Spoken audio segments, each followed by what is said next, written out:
Hello and welcome to Revolutionise Your Love Life. Do you want to know more about love relationships, what makes them work, how to create the one of your best dreams? Do you want to be in a really healthy, juicy love relationship? In these podcasts, we will give ideas and practical advice to light your way.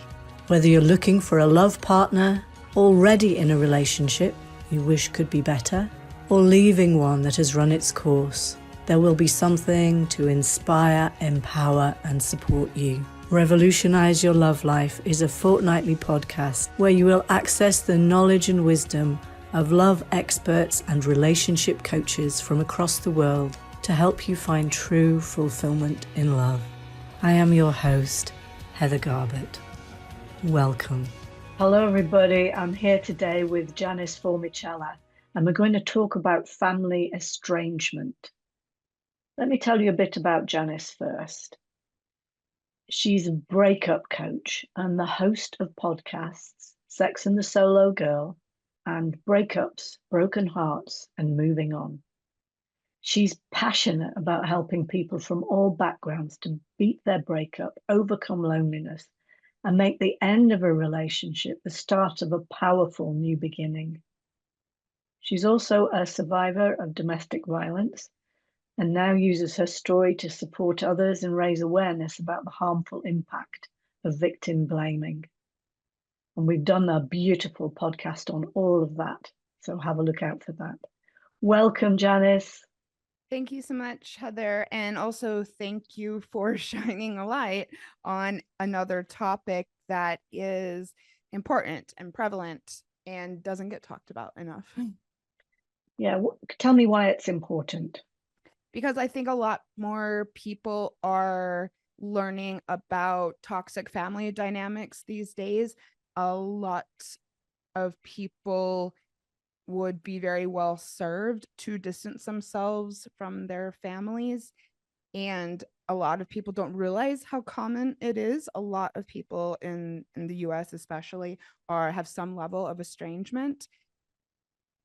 But yet I think that it is a taboo topic that leads a lot of people to not realize that this might be not only a viable option, but the best option for you. And so I think that is why I decided to speak out about family estrangement, because for me, I felt like I didn't have a choice. And I want people to know that if this is what you decide to do, that that's okay.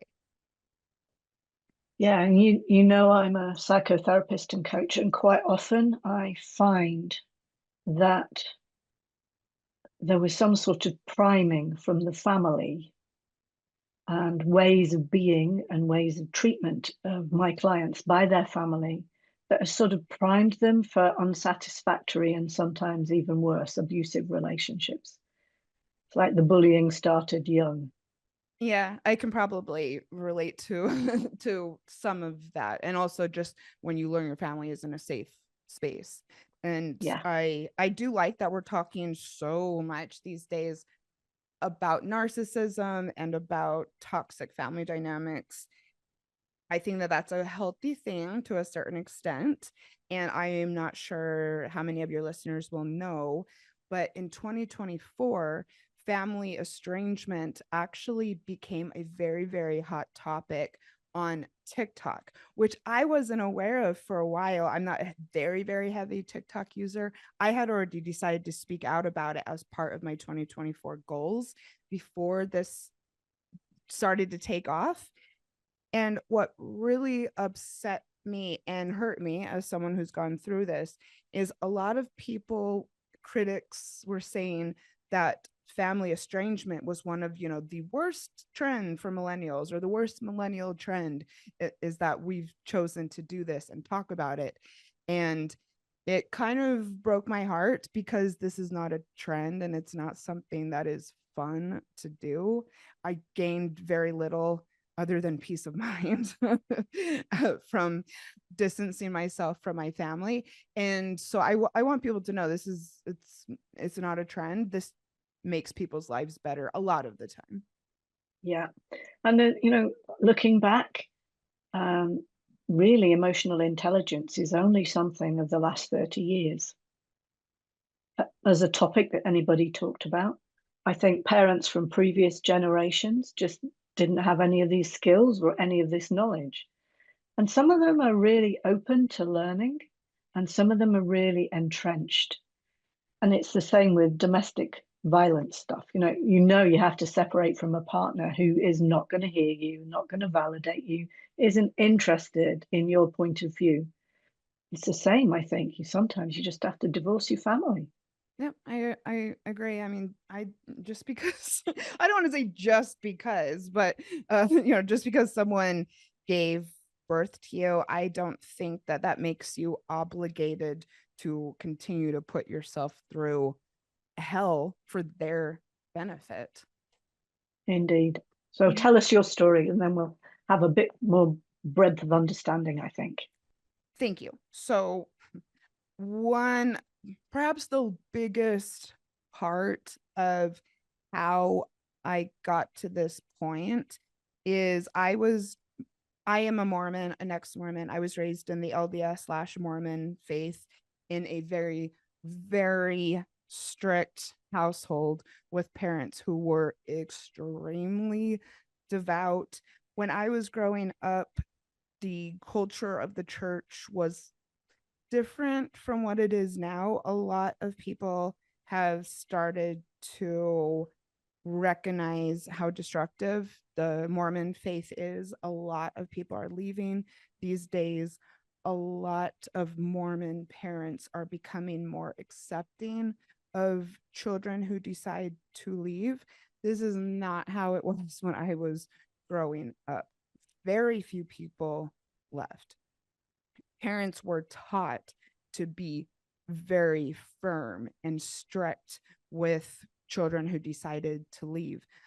The church is still very, very homophobic. I don't care what anyone says. You need to do more research if you think otherwise. But I grew up in a culture where parents were told if your child comes out as gay, you are well within your right and perhaps should not allow them into your home ever again. And so this is how I was raised. I always knew I was different. I felt very out of place. I noticed that I had ambitions for my life that the other girls around me did not.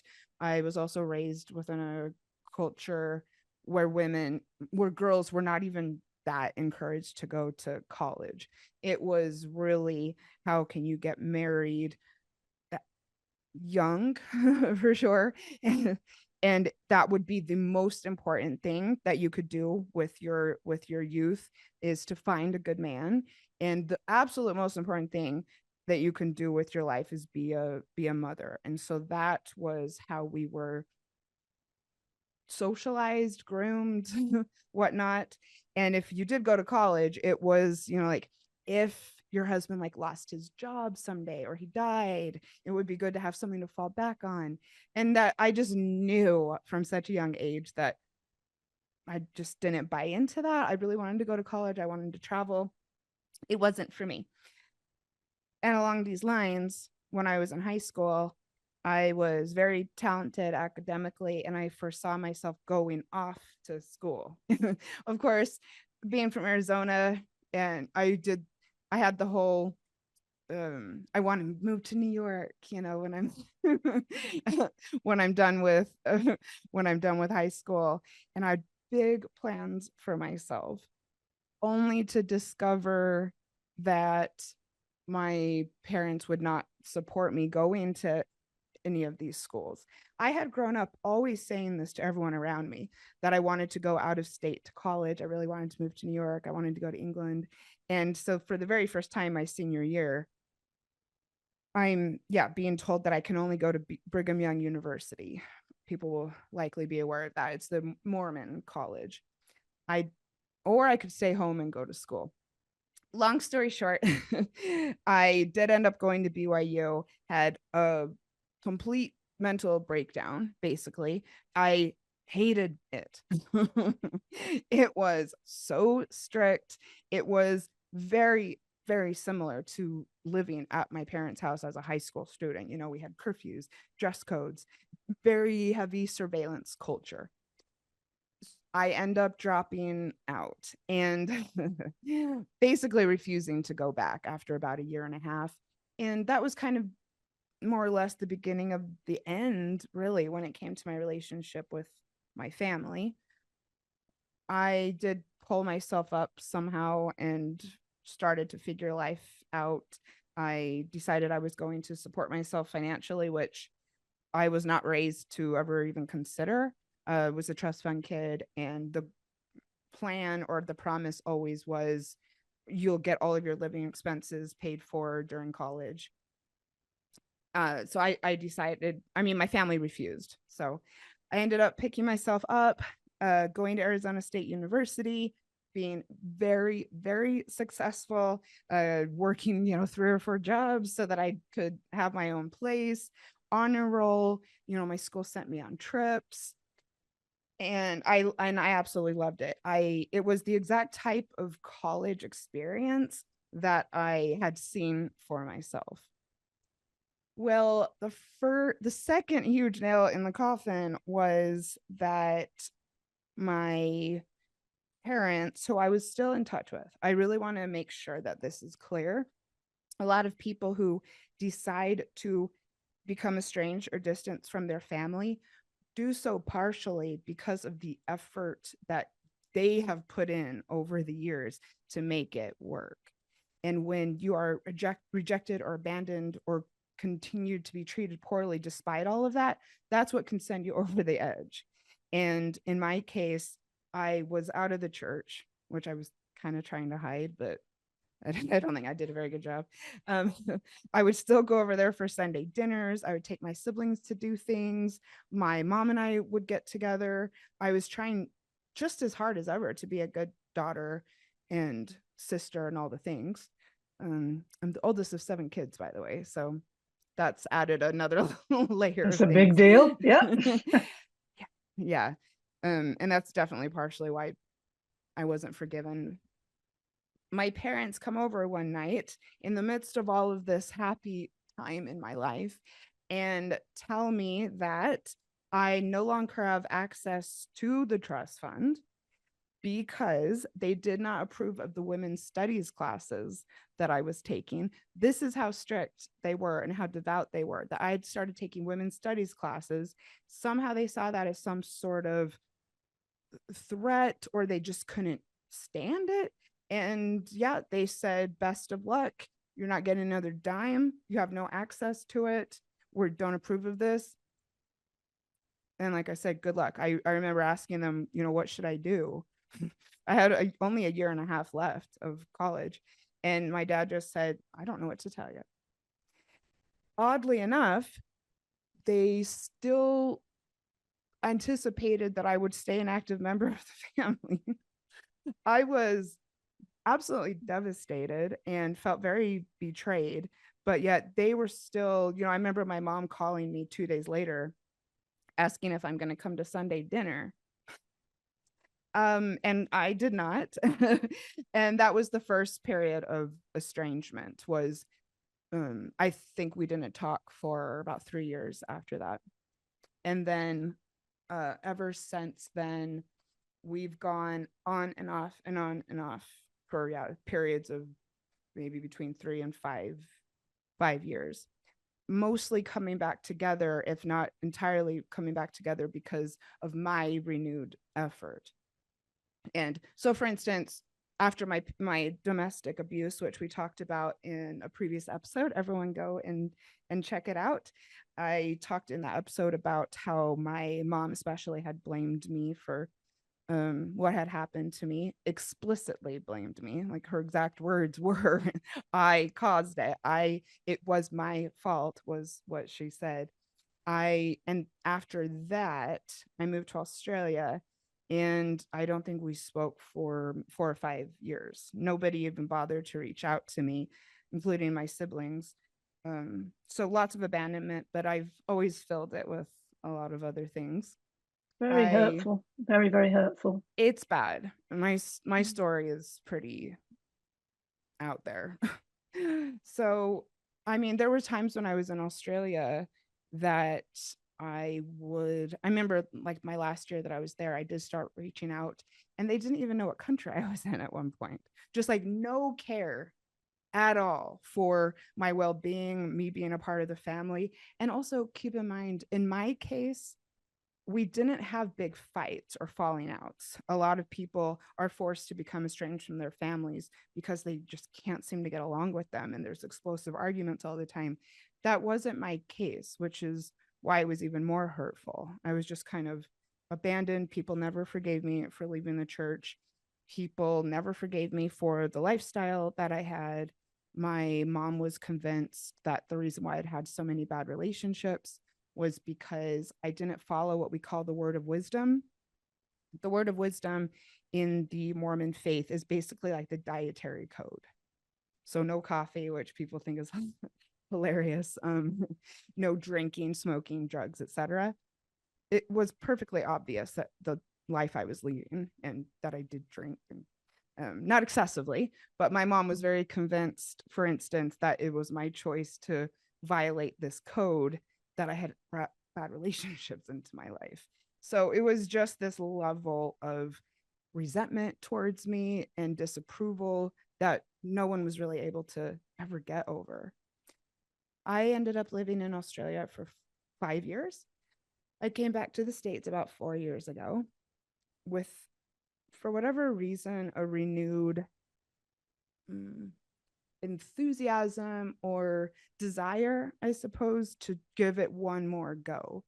I had had some really upsetting things happen when I was in Australia with the people around me. I had some friends there who I considered the quote unquote chosen family, who in the end I felt also a bit betrayed by. And, some upsetting things happened involving my visa and my social community. And so was thinking to myself, these were people who I considered family, who I don't really feel did right by me. I have an actual family. Like, they're not my actual family. That's when we say chosen family or that friends are like family, it's really just a way of saying they're very good friends. And so Mhm. I talked myself into giving it one more go. And, you only have one actual family. And so it would behoove me to see if I could rebuild things. And it didn't work out. Let's just say that. It was uh, two of the most painful years of my life, possibly. I did good taking care of myself, but I went to visit them in Utah, 7 or 8 times, got treated very horribly every time. I cannot explain why I could not get people on my side. None of my siblings wanted anything to do with me. I kept on trying though. There's so many horrible things that happened. I'll give an example. During the pandemic, they decided that it's still appropriate to have a family reunion. Didn't tell me, by the way. I had to find out after that it had happened. They take a professional family photo without me, again, why can't you wait? And then send it to me for Christmas. When I was alone in my apartment during the pandemic, I get to open this on Christmas Day. And there were just so many things like that that happened over about, a 2 year period. About 2 years ago, there was what I call the final incident that I don't really share publicly, but it was so mind blowing on who does this. It was something that both of my parents had done that was so shocking that it completely devastated me emotionally and mentally, that I started to think this isn't worth fighting for anymore. And not only is it not worth fighting for anymore, this is causing you a lot of harm. It was absolutely destroying me to put effort in and then have things like this happen. So I did take a few months to think things over as far as what I was going to do. I found myself at the bottom of a bottle, to be perfectly honest, because it just completely devastated me. I started drinking very heavily. It just completely, for I don't know, a few months, kind of spun out of control. I was able to have moments of clarity where I thought for the first time it would probably be the best choice, or a choice, to like officially cut them off. And so after taking a few months to think it over, that is what I did. And I didn't feel like I had really any other options other than to continue to put myself through this. So in my case, I wrote an email and let them know that I wasn't going to have any more contact. And that was hard. Like I said, these are not easy choices. That was also quite devastating and something that took me a lot of time to process. But I've also always felt that it was the right thing. The first year was really hard. And then but I build up my life. I run an ex-Mormon group here in Denver that is active, and that is my therapy. And then in the beginning of 2024, I thought I'd like to speak out about this. And so I started giving, podcast interviews on the topic. It's brilliant. It's brilliant. I know it's a lot. Yeah. But I'm also thinking about all of the victim blaming, but that somehow within me, there's this sort of, this is my psychotherapy, you encapsulate badness that can then all be put into you so that everybody else can be squeaky clean. Yeah, there's a dynamic called the family scapegoat, and I definitely feel that somewhere along the line, that I was given that role in the family. I mean, everybody else in my family gets along well, slash it's a very enmeshed family, which you will know with your background is actually very, very dysfunctional dynamic. And I would say that they're on the far end of the enmeshment, all living near each other and up in each other's business and talking constantly. And somewhere along the line I was given this role that all the frustration, or someone has to bear the brunt. Someone has to not get along. My dad didn't get along with his family growing up. He was a middle child and never felt as loved. I mean, this is true. He talked to me about it.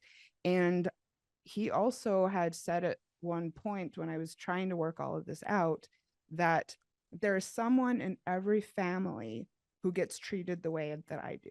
And it's just how it is.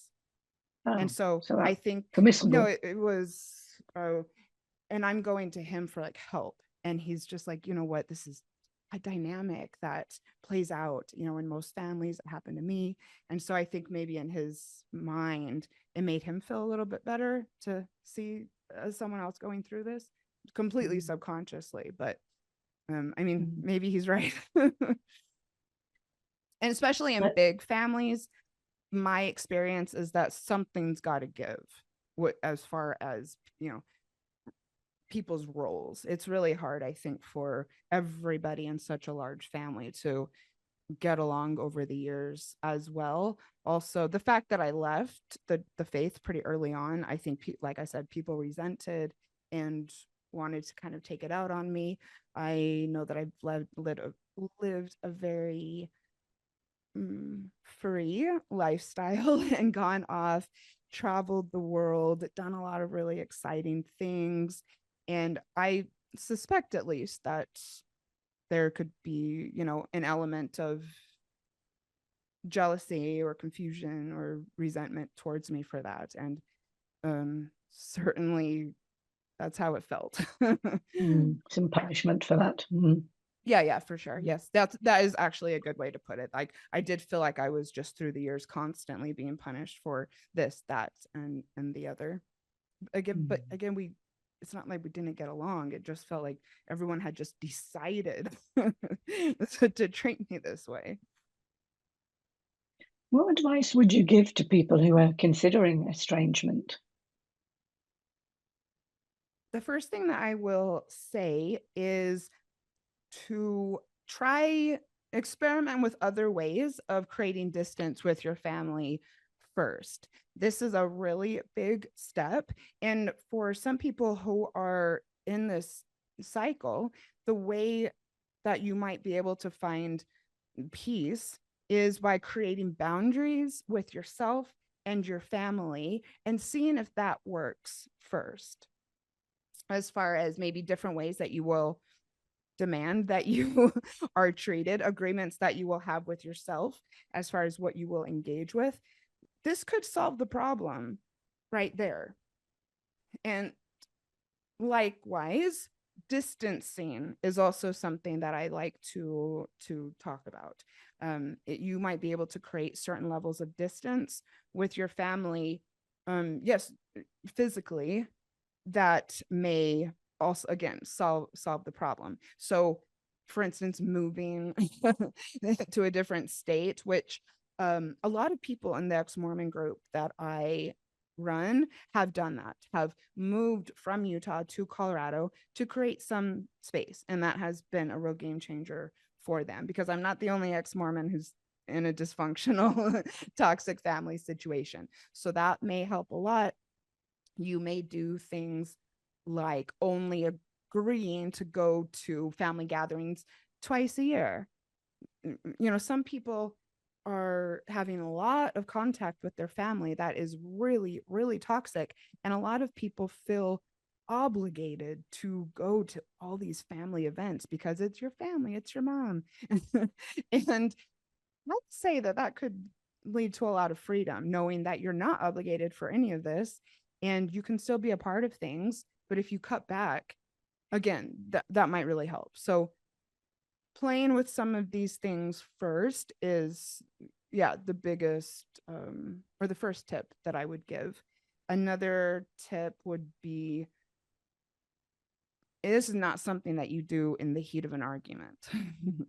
So I would say, if you're considering distancing or estrangement, to let all the feelings die down if you are someone who fights with their family often, and then to give yourself some sort of timeline to see how things work or how you feel about them before taking any big step, which is what I did. After this incident, I thought to myself, I'm going to give it X number of months, see how I feel, see maybe if they reach out, which of course they were never going to, and then think about next steps.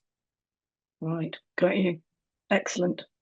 And what about people who are already in that place of post estrangement and already distancing? What advice would you give to them? Well, I would say feel free to own your decision, because it is a big one. And one way that you can do that is actually within the act of cutting off your family, to be clear about why, or not clear that you are doing it. I don't think you need to go into too much detail as to why. Be clear with them that you are doing it, and be concise about it and to the point. And this will help you also to gain clarity. If you're, going to write a 5-page letter about everything that they've done over the years, I feel that'll feel very chaotic in your mind. And so be short and sweet, and then own the decision. And there is no way around this. You've got to get some therapy. Whatever you have to do to get counseling, absolutely set yourself up with that beforehand. I did not, for whatever reason. I'm a freelancer, and it's kind of hard to get health insurance in the States, and so I hadn't really explored that for myself. But following cutting them off, I also spiraled a bit, and I had to get some support. I have really good friends, by the way, which I would also hope people would surround themselves with supportive people. But it really got to the point where it was untenable, and I had to had to get some other support. In my case, actually, I went to my GP. I was struggling, and they referred me to some counseling that was very affordable. So if someone listening who also lives in the States feels that maybe they don't have access to that, do some research, get some referrals. You might be surprised. I was really surprised when I found out how cheap it was going to be, and that helped a lot. In my case, my counselor would listen to me a lot, rather than, he was not prescriptive at all. And sometimes, yeah, I would come and just say, I've had this memory about something that they did to me, and I just want to talk about it. And yeah, that helped a lot. And it turned things around for me mentally. And it also allowed me to speak to someone else about it. As with any type of breakup, your friends are great to go to and talk with. And they're also really good for other types of support. Going to the pub, or having a girls' night, or having a game night, and maybe not continuing to bring this up all the time, or not Having some fun. Yeah. Yes. And I was also triggered really easily too in the beginning, because everything I'd gone through was just so upsetting. And like, I can remember one time that we were out with like 10 friends or something, and I think only one of my friends really knew about it, and somehow it came up, and I'm thinking in the moment, like, yeah, like, let's tell everyone what happened. No, I immediately was so triggered that I had to leave the room, and that wasn't fair to anybody. I mean, I don't judge myself for it, but having a therapist who would listen to me and help me to speak about it easier, so that wasn't happening, helped a lot. Much better, much more contained and safe for you. Yeah, exactly. So rely on your friends, but you're gonna need professional support. This is massive. This is life-changing. It has positive results, but this is something horribly negative to go through. So you need as many reinforcements as you can. It's a big transformation. You need support. I get it. How can people get in touch with you? Thank you. And thank you so much for wanting to cover, like I said, a taboo and dark topic. My life has been changed for the better because of it, but I think sometimes people don't want to touch it. So thank you. And to anyone listening, I definitely have gone through it and I feel like I have a great life now. I've been able to reclaim a lot of my heritage and my culture because of supporting the ex-Mormon community. And I would like to share that with you. So come over to Instagram and check me out. I also post a lot about both of my podcasts on Instagram. I post a lot about my life, various resources for people either going through breakups, lots of sex positivity over there. So it's also just a fun place. So it's Janice Formichella. Please come over and follow and say hi. Thank you so much, Janice. We'll have to think of something else to do. I've really enjoyed being with you. I have loved this. Yes, thank you so much. What a great way to spend the morning. Thank you. Bye for now. Bye. Thank you so much for listening to this episode of Revolutionise Your Love Life. I'd like to know what has been your biggest takeaway from this conversation.